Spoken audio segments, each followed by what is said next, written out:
Hi, I'm Robin from Swig, and in this short video I'm going to tell you about one of my favourite organic Tuscan producers, Fattoria Lavacchio. That means the farm of Lavacchio. Lavacchio is set east of Florence, up in the hills. It's slightly higher than some of the vineyards of Chianti Classico. This is a separate region called Rufina.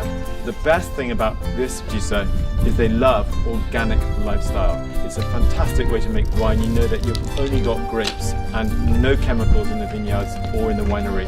And the other thing is it tastes superb and it's a great price. This is Faye, who's the owner, along with her husband and family, who run and manage the estate. When we don't have such good vintages, like 10, 14, is the ones you preferred, and it's the ones I prefer too. Right. Because what happens is that in those vintages we don't make reserve or very little. Okay. Like we made only 2,000 bottles of reserve 2010. Right. Because it wasn't good vintage. So all those grapes go into the Cedro.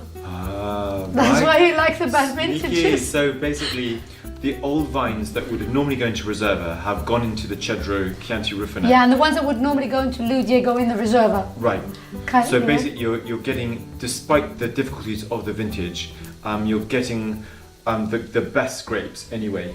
Yeah. You know, that have gone from the old vines. Because if we did Reserva and Cedro, we would have had two mediocre wines, and there's no sense. I mean, you have to keep the level. We give ourselves a standard level that we need to achieve, and if we don't get it, we need to use the Reserve. So that's a really good tip. In fact, in a bad vintage, it's not always a good thing to write it off, because a lot of domains and estates these days have got more than one level, and they might actually not make the top level, and then you'll get all of that good fruit going into the kind of like flagship or the sort of the most regular wine, if you like, and it actually lifts the quality. Yeah. And so that's a good tip. That's why you like it. Not looking for a bad vintage necessarily, but you know, if it's a good domain, a less good, you know, with a less good vintage, you can still actually get a very good wine.